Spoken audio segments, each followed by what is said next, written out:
thank you for the opportunity to share my story, which also represents the story of very many Ugandans that have endured human rights violations for the last 36 years. I never intended to get into politics, and neither did I pay much attention to the political space until my personal consciousness was awakened rudely by my personal humiliation at the hands of a security operative. I'm a musician, and in 2005, I was the hottest artist in town, singing about parties and girls and money. And so, like any other 23-year-old who is successful, I went out and bought a big fancy car, a Cadillac Escalade with spinning wheels and a personalized number plate, Ghetto.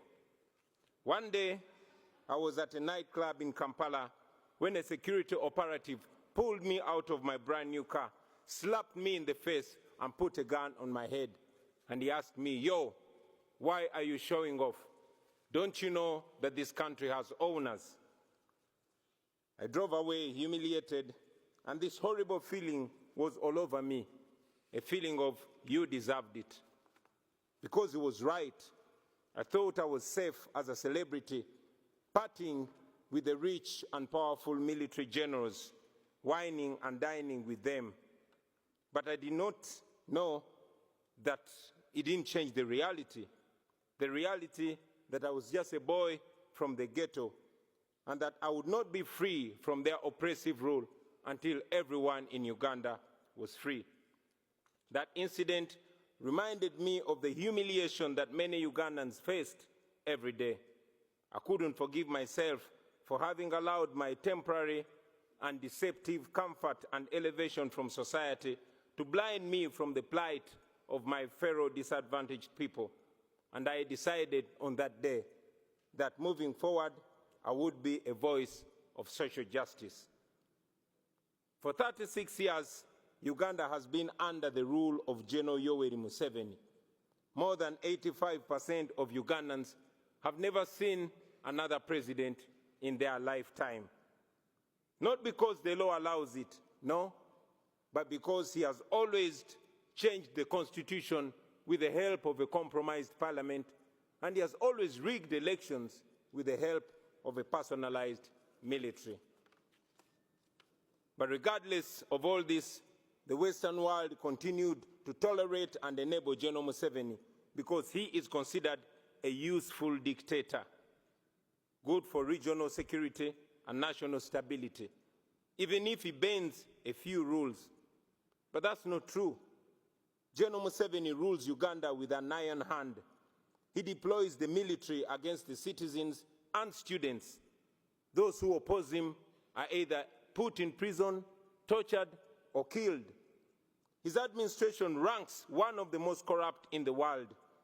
His family members and henchmen have plundered our nation at the expense of healthcare, education, and other social services. So, sitting there in my fancy car, beaten and humiliated, I knew I could not stay silent anymore. So, for the next 10 years, I dedicated my music to the plight of the common Ugandans and the fight for human rights. In 2016, General Museveni rigged the election and declared himself president again. And that's when I decided that if the parliament could not come to the ghetto would go to the parliament. In 2017, thank you. In 2017, I decided to run for a parliamentary seat. Our constituency campaign turned into a national campaign, and we won the seat with 80%. Then we started the People Power movement to awaken a generation of young Ugandans, talking to them about democracy and explaining to them why they must get involved.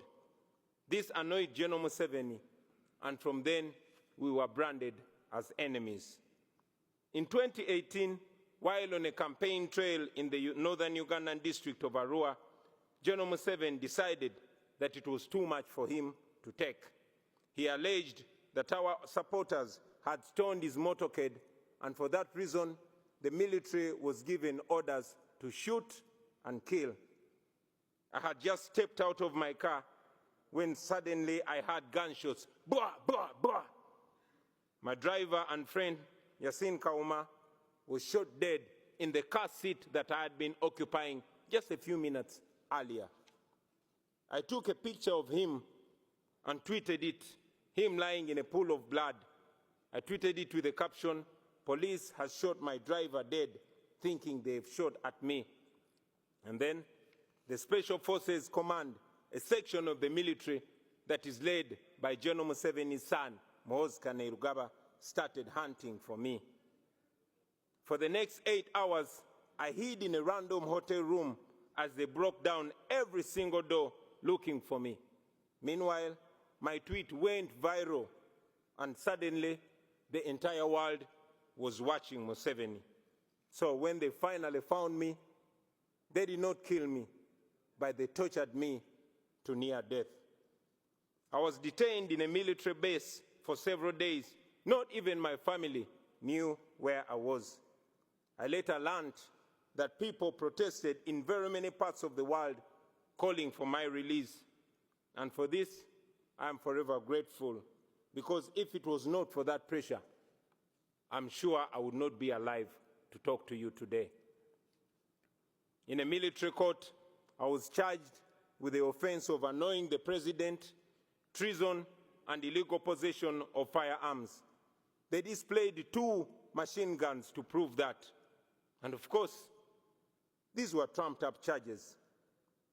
Out of shame, the firearms charges were later dropped and the guns disappeared. 2.5 years later, that case has not been heard. So, in 2019, I announced that I was running for president.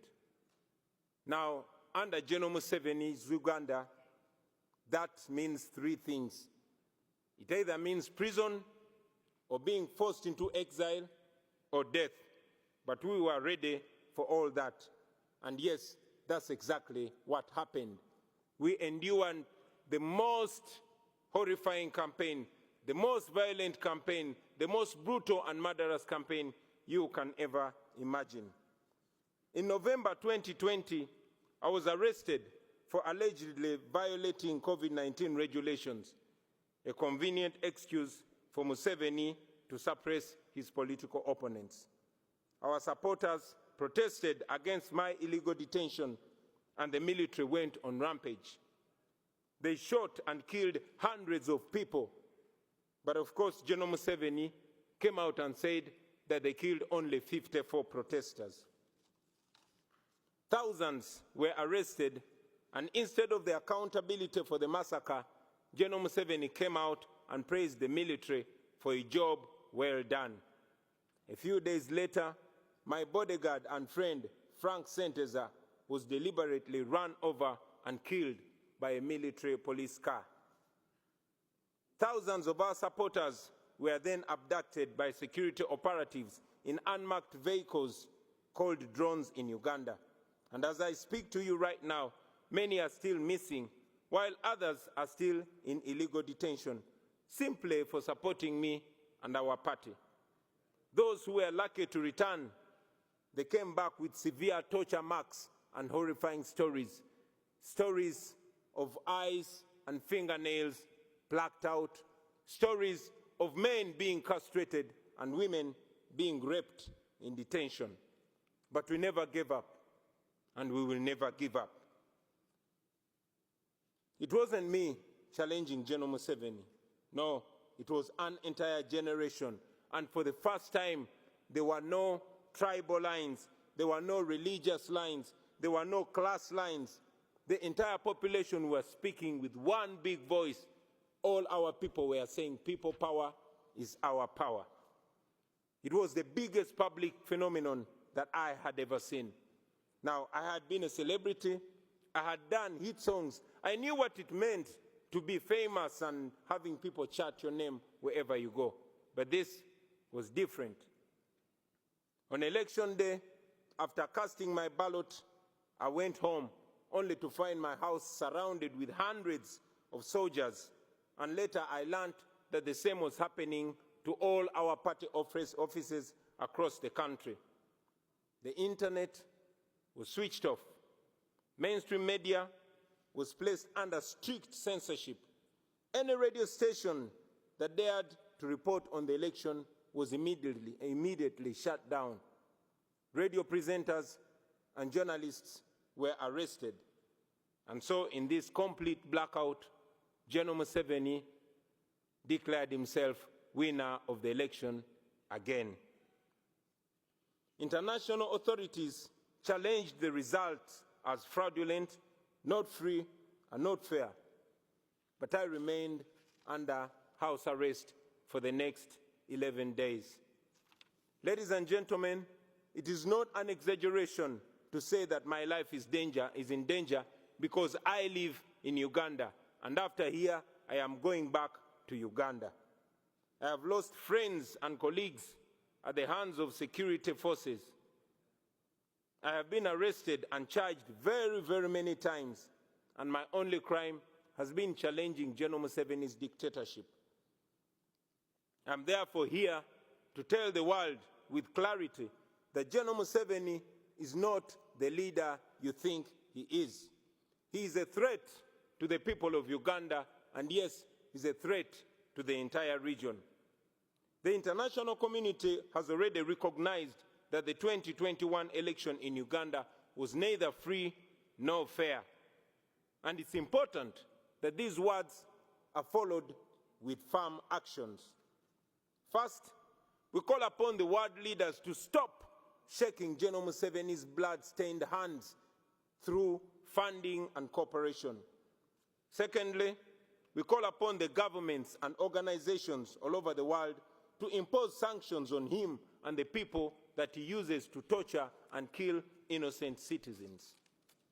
Thirdly, we call upon all those who value democracy and human rights and the rule of law to isolate General Museveni because he has distinguished himself as an excellent violator of human rights who has no respect whatsoever for human life and human dignity. And fourth, we ask you to support our demands for accountability for the crimes against humanity that he has committed and continues to commit against the people of Uganda. Now, for far too long, the Western world has believed that allowing dictators to hold their nations hostage is an unacceptable cost for perceived security. Leaders who tolerate dictators and treat them as legitimate partners are complicit in their crimes. Please do not be partners in crime. Do not sacrifice your moral obligation. Do not sacrifice your moral obligation for short-term convenience. Please stand on the right side of history. I thank you.